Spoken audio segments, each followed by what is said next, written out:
Everybody, a very good morning to you all and a huge welcome to the very first Includability support group of 2026. I was loving our catchy intro music. James, you're a wizard. I hope you've all had the most wonderful start to your year, and it's just so lovely to have you all with us this morning.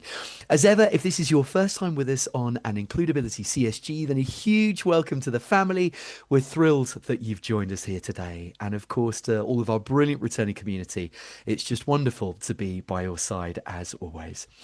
If you're happy to do so, please do take a moment to introduce yourselves on the chat feed. This is your tribe, your community. So please do tell us about your world.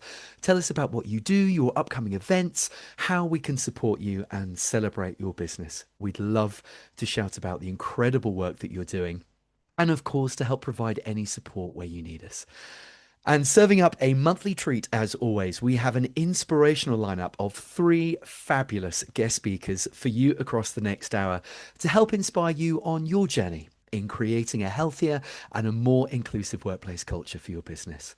I am delighted to be joined by the fabulous Melissa Sterling, Senior ED&I Wellbeing and Charity Manager at Halfords, the amazing Sasky, LGBTQIA+ inclusion consultant, and the brilliant Matthew Holman, workplace wellbeing consultant and founder of the award-winning Simpler Wellbeing. And whilst our guest speakers are presenting, our very own James Bravato will as ever be dropping Includability Gold into the chat feed for you, sharing links, upcoming news, imparting both knowledge and wisdom like the little wise wizard that he is. And of course, supporting with any questions that you might have during the CSG itself. Now, just before we introduce our first guest speaker for you this morning, a huge thank you to everyone who joined us as part of our first cohort of Burnout First Aiders last week, led by the brilliant Katie Maycock. The training itself consists of 4 one-hour sessions, and they deliver practical burnout training. Really, it's focused on prevention, culture change, and sustainable performance. The takeaways from the training are huge. It was an amazing first session. So if you'd be interested in joining the second cohort that will be starting in April, then please do click on the link. James has been wonderful. He's just popping that into the chat feed for you now. And really, it's perfect for anyone super serious about tackling burnout properly and building healthier, more sustainable workplaces. So if you're free in April to join us for the second cohort, please do. We'd be absolutely delighted to have you with us. And now, without further ado, I am delighted to introduce our very first guest speaker, the amazing Melissa Sterling, Senior ED&I and Wellbeing Manager at Halfords, Governor for ED&I at the University of Wolverhampton, Women's Business Club D&I SME Champion of the Year, and of course, one of our inspirational Includability ambassadors. Mel, it's so lovely to see you as always, and the virtual floor is yours.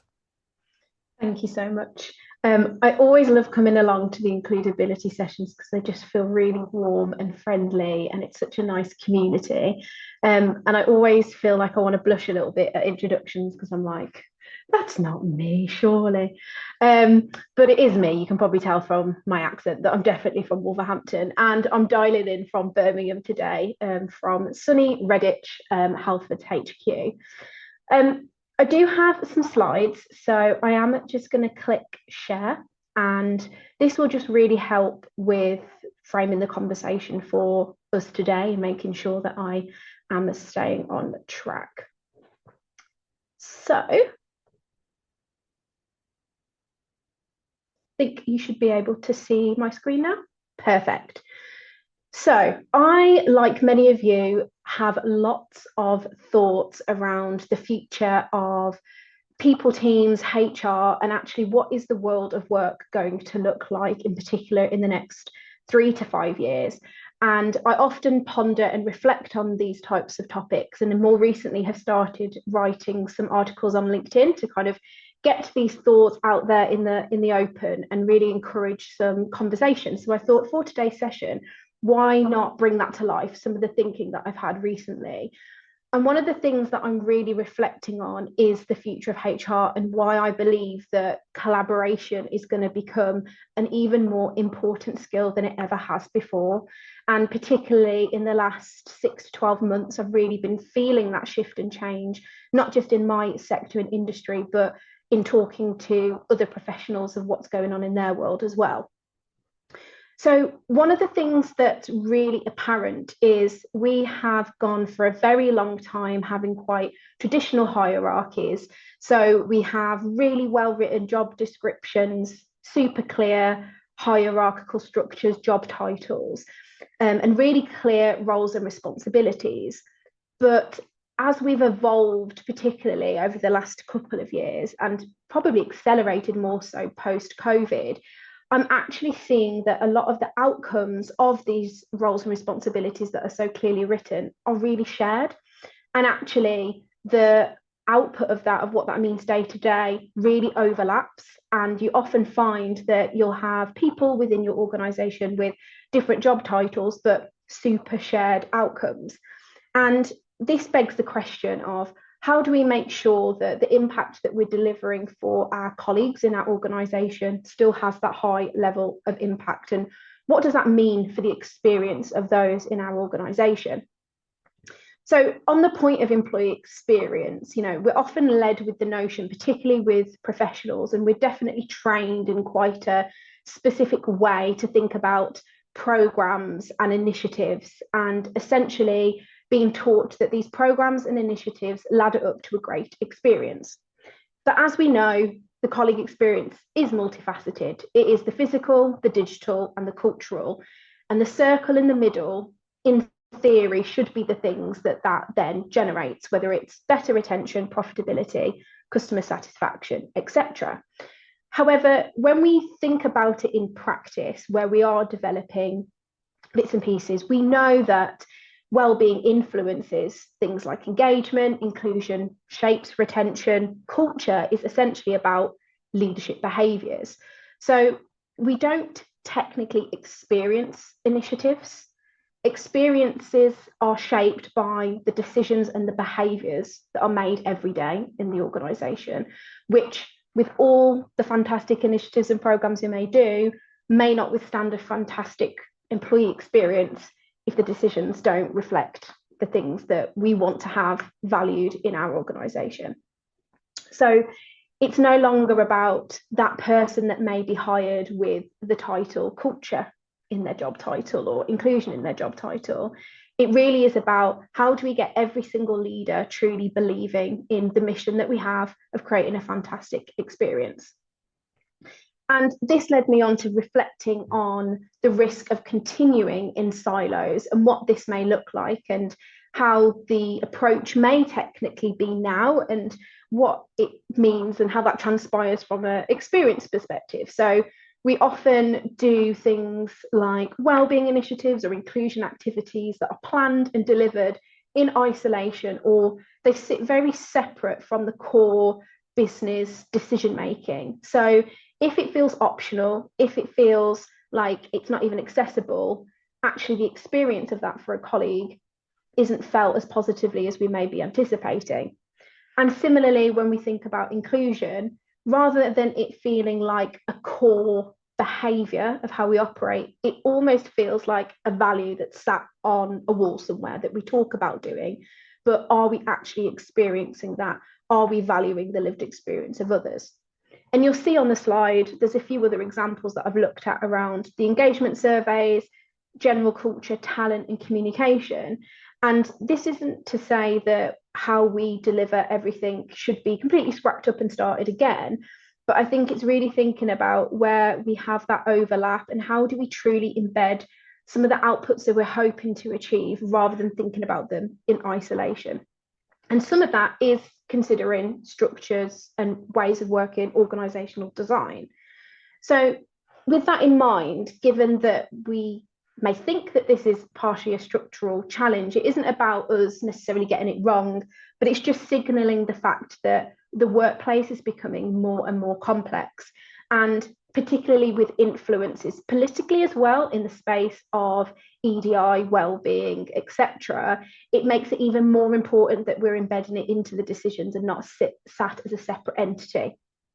So the boundaries of individual roles are still really important, but the clarity alone is no longer enough. So that complexity means it's more about prioritizing projects that need to deliver outcomes. And how do you look at your resource and your workforce with the skill sets they have to deliver on those projects collectively as a function? And I think that's a really interesting way of working, and I guess aligns a lot more closer to other parts of organizations such as tech, where they can often have more agile approaches. And I think, we've got a little bit of playing up to do in people teams.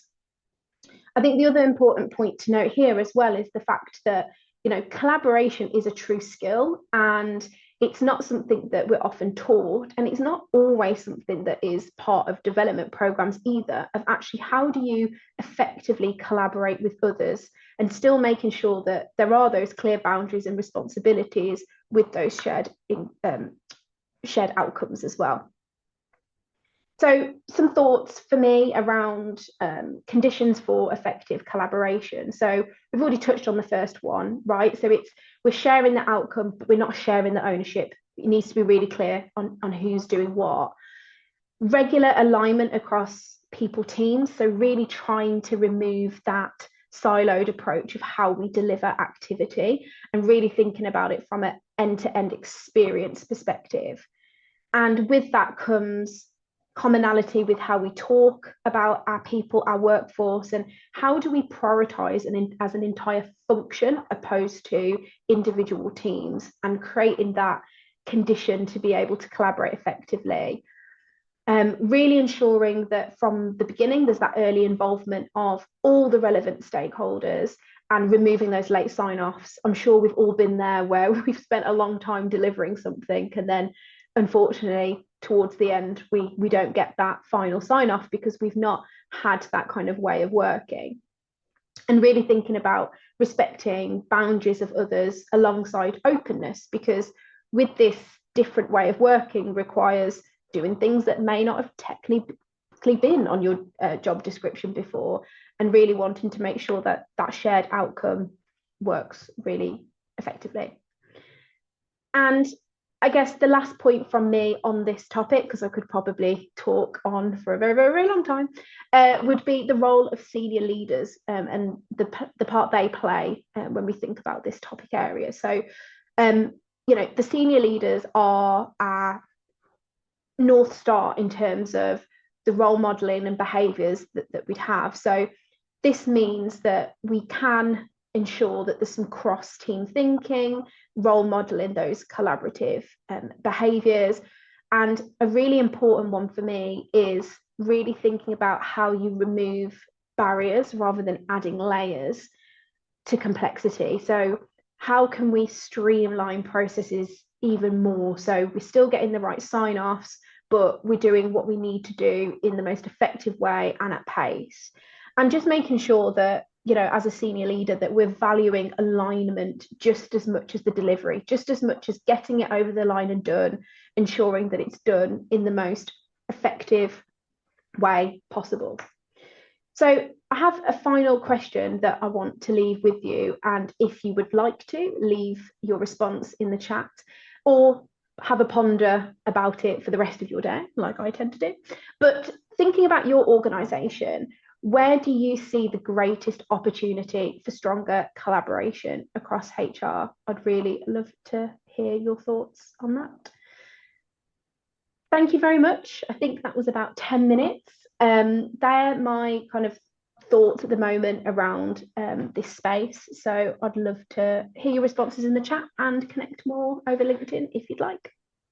Oh my word, Mel, thank you so much. Amazing as ever, brilliant as ever, so insightful. I could literally just listen to Mel all day. She's amazing. And wonderfully, Mel actually led Holland and Barrett through the process to become an includability committed employer.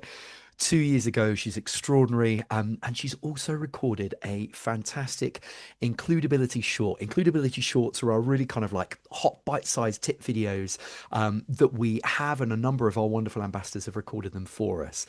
Mel's one focuses on sharing hot tips on how you can build effective colleague networks. It's an absolutely brilliant watch. And you can access that by creating your free logins to the Includability community platform. I'll come on to that a little bit later on during the CSG today, but please do grab a cuppa at some point when you can and watch it. It's absolutely fantastic. And the guidance, as always, because it's Mel, is invaluable. Mel, we love you. Thank you so much. It's been amazing to have you with us again this morning, as it always is. And now for our second guest speaker. I'm delighted to introduce the brilliant Saskia, Pride host, LGBTQIA plus inclusion consultant, presenter, speaker, and really just an absolute legend who not only empowers but also strengthens communities in the workplace and society. Saskia, it is amazing to have you with us this morning, as always. And the virtual floor is yours when you're ready.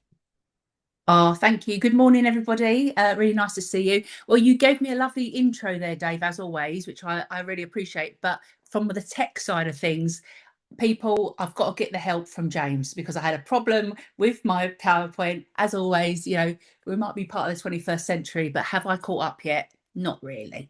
So James will be guiding my PowerPoint. And I just want to give a quick talk really about, obviously I'm an LGBTQIA plus inclusion kind of specialist, but with February amongst us, it is actually LGBTQI plus History Month. So I just wanted to have a quick chat and talk about that. And then also I've got some exciting news about some work that I'm doing with my own training. So I'll be hopefully covering a bit on that as well.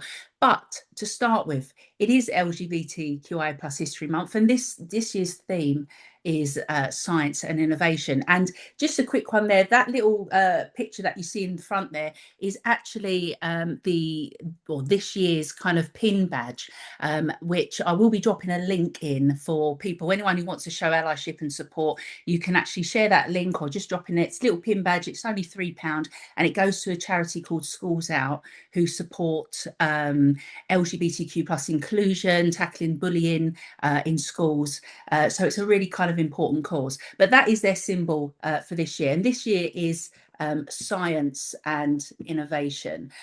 So with that, it's important, again, when we're thinking about this year's theme and how it kind of came around, it highlights maybe those people from the community who have made an impact across science and innovation. And it's there really to remind us about the kind of contributions and the progress that has been supported by and made by LGBTQI plus people, so scientists, innovators, but they may not have necessarily been recognised for their work that they've done, although they've really made some massive impacts and contributions across the globe with that over the years. And really, when we think about science and innovation, that helps shape technology, healthcare, how we tackle climate change. But again, progress also depends on, how much support and inclusion that we can have and make in order to be able to do that. And that's why this year they've kind of looked to highlight all the inclusive change and the positive change that people have made from the community.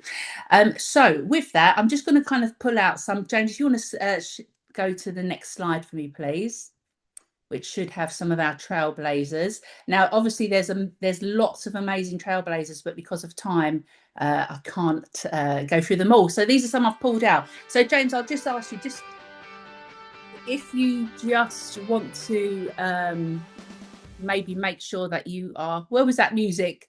That's not part, see what we mean about the tech stuff? You're just going with the flow, people. I don't know what was happening. It almost sounded good, actually. It almost worked in sync. But James, your job at the moment is just do this, click, click. click them all on. Go on, you might as well pull up all those names on there for our innovators. So I'm just going to quickly start with Alan Turing. So Alan Turing in himself was a gay mathematician and code breaker, and he played a crucial role in breaking the Enigma code during the World War II. And also with that impacted how the length of World War II, and it literally shortened it by years through cracking the code. However, he was, he was very well respected in his work, and he was widely regarded as the father of kind of modern computing and artificial intelligence. But back in the day, during that time, because of the way laws were, he was actually prosecuted for homosexuality. And this in itself is a kind of powerful example of how kind of science and society have always conflicted with LGBTQ plus lives, and a reminder of why it's so important for us to understand, lived experiences in order to work towards the future, making positive change. And then just quickly coming up there, you'll see Sally Ride. She was the first American astronaut, a female American astronaut in space. She was also very well respected. She was a physicist and a science educator.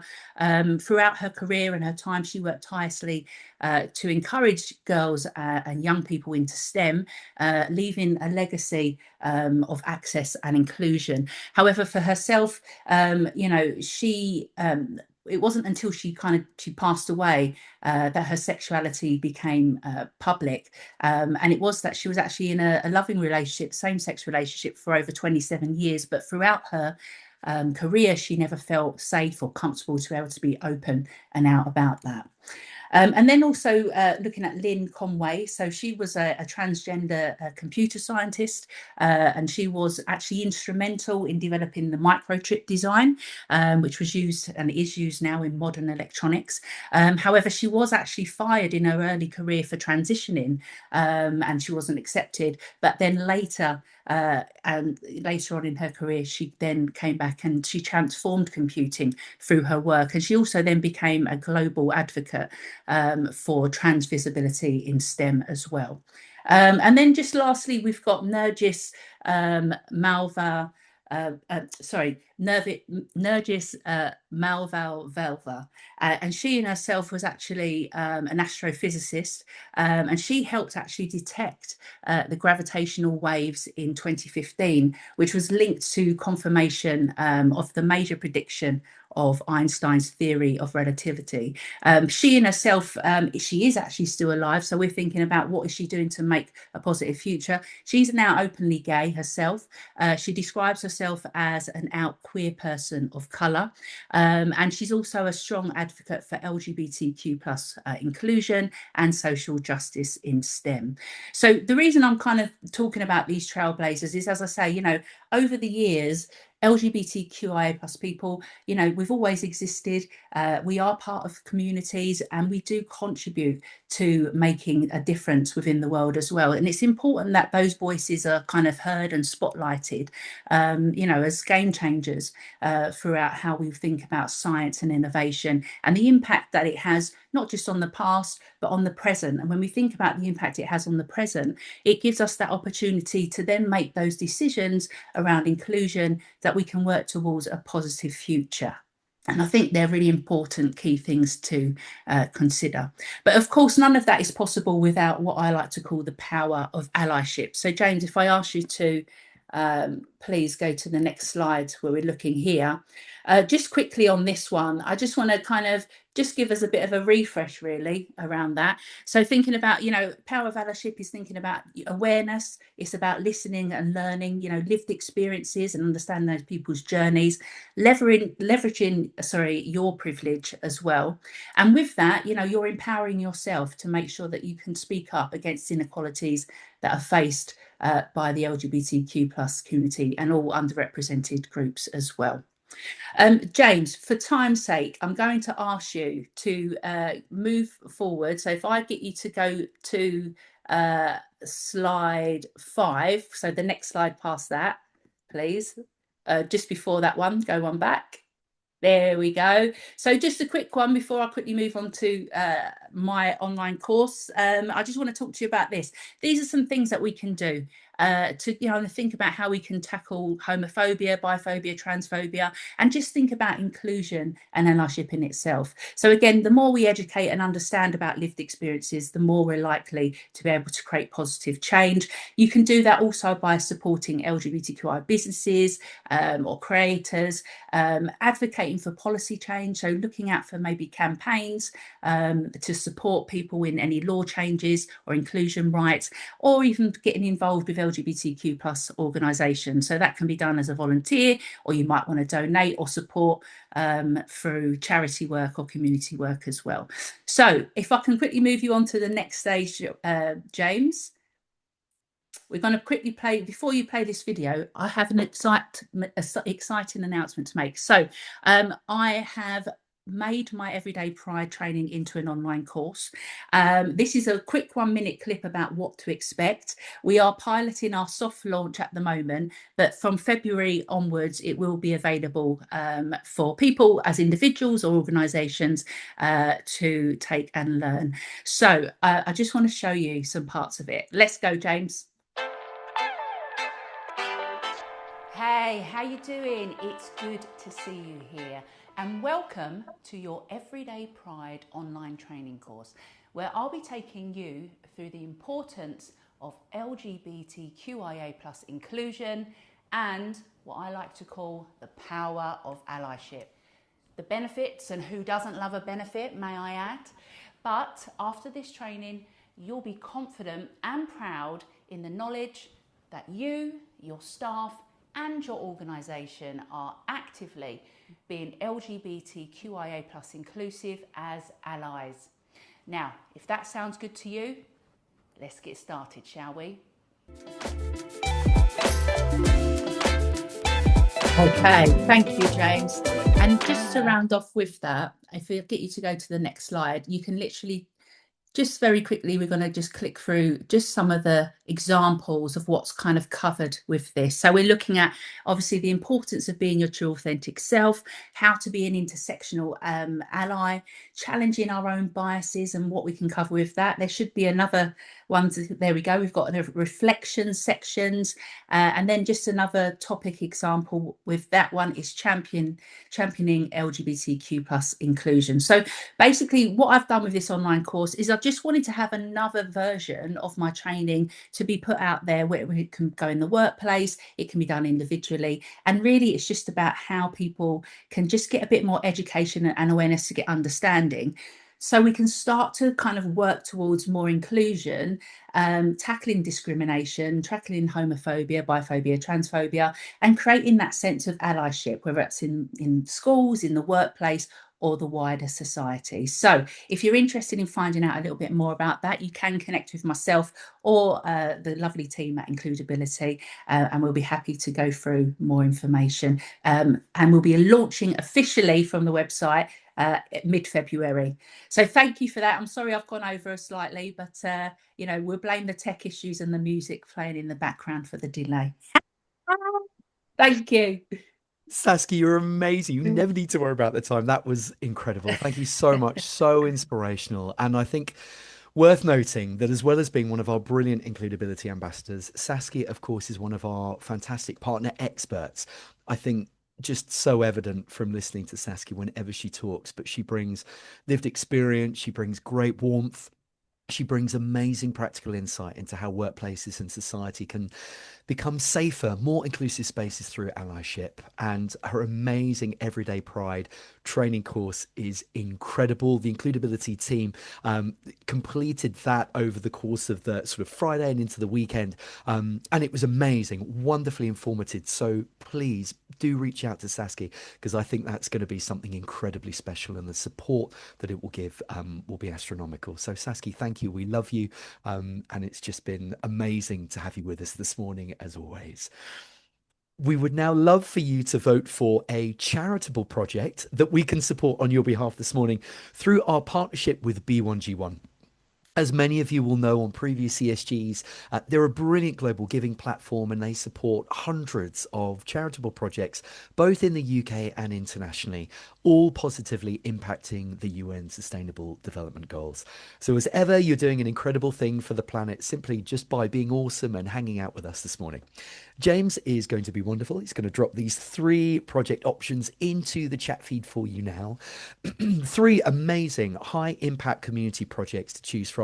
And simply, when you're happy to do so, pop the letter of your chosen project in the feed, A, B, or C.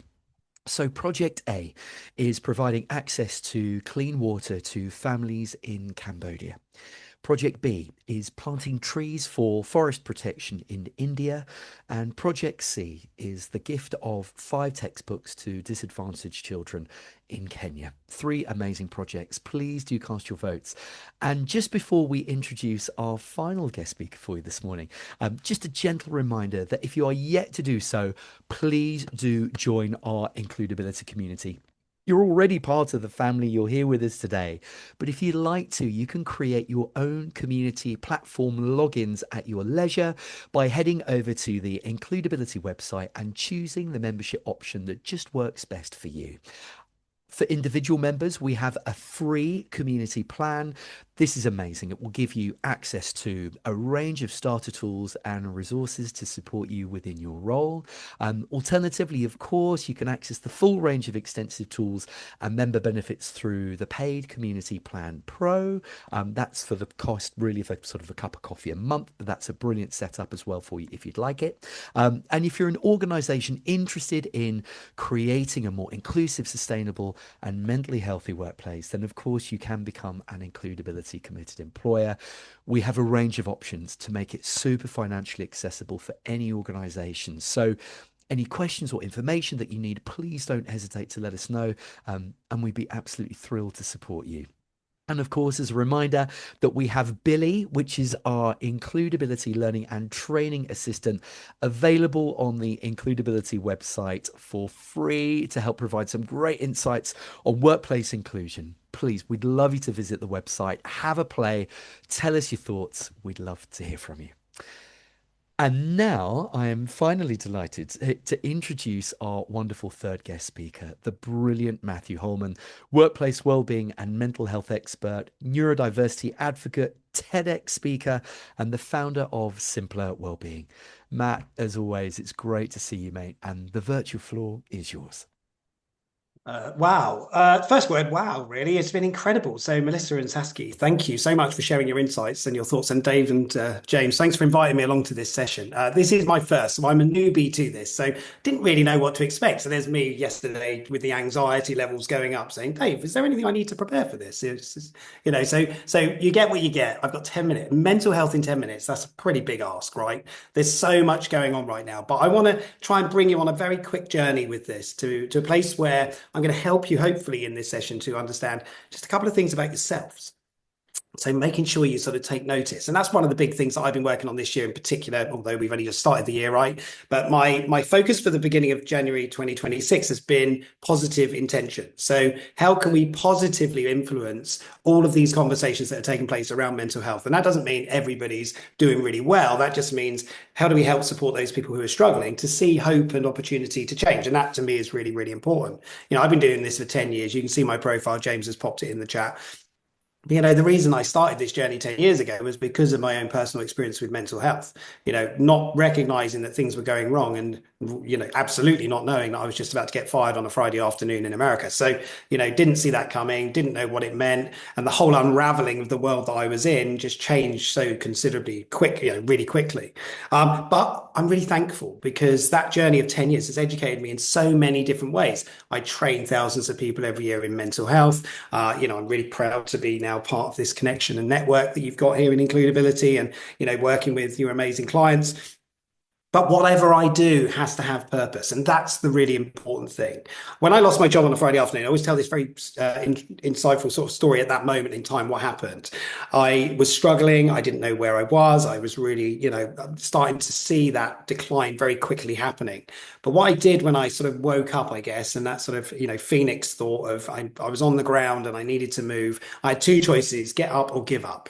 That was the first thought. The second thought was, well, what does that mean? How do I do that? Well, firstly, I didn't want to work for anybody ever again. So I have to create a world now, which means I protect myself without that feeling of fear or anxiety around being managed. And the third thought there was, well, I want to help people. So actually everything I do now is about helping others. And, I serve people because that's my role. And I feel very passionate. There's been so many other things that have happened in this 10 years. I wish I could just tell you the whole story, but I want to help you in this. But what's really become apparent, as I say, as I turned into 2026, thinking of my plans for this year, was the negativity that we're experiencing, the challenges to our mental well-being has never been so high. And you all know that. And you don't need me to explain it. I don't need to tell you what's going on in the big wide world, but But so how can we change our position so that we're helpful or hopeful even of a positive future? So one thing that I'm really keen to sort of help you to recognize and to support. And when I do the review calls, with clients with includability,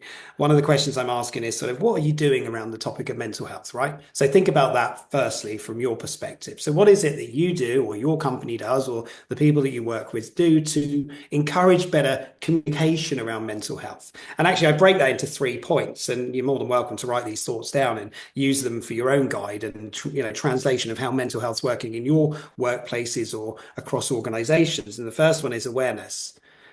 Without awareness, we really don't know much. And when I train with people, I always ask the very first question is, how many of you have trained in the topic of mental health? Any capacity, doesn't matter what it is, but anybody trained. No surprise, the majority of people haven't done anything. So when we talk about awareness, we don't have an education to use for the awareness to connect to. So the second point is education. So what have we done in educational terms? And most of us, and I don't know how old we all are, but I'm sure most of us went to school, more than 5 years ago, 10 years ago, maybe. Mental health wasn't a conversation. We didn't learn about these topics. So that's a big point, isn't it? So from an educational perspective, even if we're looking at it through a parent's eyes, our children are learning about the topic. We haven't. So we need to improve and, fine tune some of those thoughts around, okay, so what can I learn that will help others? And then the third tranche to that is support. So we move through that process. Support is really important because the support mechanisms and functions in place help us when there's a society where there's struggles to access support. That doesn't always mean see the doctor, get a diagnosis and you'll get help. It could be community-based support. It could be collaboration. It could be all of the different things we can do. So those are your 3 boxes. So think about what you do today. Now, that also leads into that piece of awareness, because if we're going to create a world where mental health is a positive, conversation, and the more we have conversations, the better it becomes. Talk about topics like suicide, we don't talk about them regularly. And sadly, the only conversations we have around those sort of topics is when sadly, we lose somebody to that. But let's change that. So in terms of awareness, what I want to share with you, I wasn't going to do slides. And then as I was listening to Saskia and Melissa and seeing your wonderful content, I thought, I need a slide, right? I need a slide. So I've got 2 very simple slides, but this is to help you. So this is that thing about awareness. So if you're trying to become aware of what's going on in your space, and that's that personal investment. One of the best sessions that I run for clients today is called Taking Notice, Taking Action. But the key about it is taking notice. Is a list of 3 very simple questions. Write them down, use them, ask your friends and family. They're not technical, but they're very insightful. And there's a reason for this, and I'll explain. Awareness. Remember this comment about awareness. We need to become aware. So the question there at the top is, what do we know about ourselves? Now, that's not actually the question. This is the lead question, the headline or the title. And it's interesting because the subtext to that says, and others probably don't, which means there's a lot of things we know about ourselves that we don't share, that we don't open up. So the first question I'm going to invite you to think about, don't worry about putting it in the chat, by the way, keep it personal. This is for you to reflect, is this question of when was the last time that you felt happy? Okay. So I know it's a bit of a strange question. Happiness is very subjective depending on who we are and what we think happiness looks like. Some of us find happiness in a cup of coffee. Some of us find happiness in an event, an activity, meeting friends, being around others. But actually what's really important is, how do you value happiness in your personal space right now? Because I can see you on the screen, and if I was looking at all your pictures, all your videos on screen, some of you look happy, some of you don't look so happy, and please don't worry about it. It's just that sadly our resting face isn't a happy face. It'd be nice if we were all born with a smile on our face, right? But that's the challenge. But this is really personal. So when was the last time that you felt happy? Is it now? Was it today? Was it yesterday? Was it in the last week? So take it further out, further back. I'm going to do this very quickly with you because I'm conscious of time and I don't want to overrun. Otherwise, Dave won't ever invite me back again. I'm sure James would, but I don't think Dave would. But the point of this is finding that point in time where you can remember happiness being present. Yeah. So when we're in a world where it's very negative and it's very difficult, happiness sometimes seems like a very, challenging memory to remember when it was a place where we felt comfortable and safe. The second question, then again, it's a personal question. What in your life do you enjoy doing? So what is it that brings you pleasure or happiness or whatever that feeling of that positive emotion looks like? You're the only person that can really determine that. We talk about stress a lot and thinking about the tools we use to manage our stress. Well, actually, a lot of those are linked into our happiness. The key to this, of course, is recognize what you do that helps you to feel whatever it is you want to, which is enjoyment and pleasure.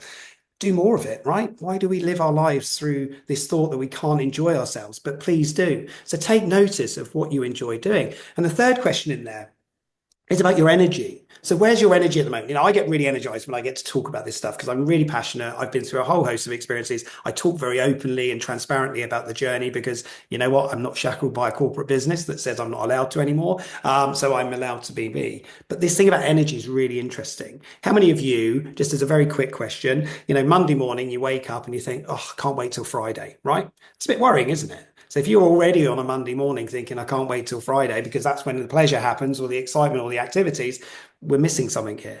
Our energy's changing, our energy's going low. So often we reach for supplements or substances that help us to improve our energy or very micro sort of manage those energy levels higher. So those are three important questions. Now, there is a reason why these are really important questions. Firstly, there shouldn't be any risk attached to answering this question for yourself, right? So you shouldn't be going, oh my God, if I say I'm not happy, what's going to happen?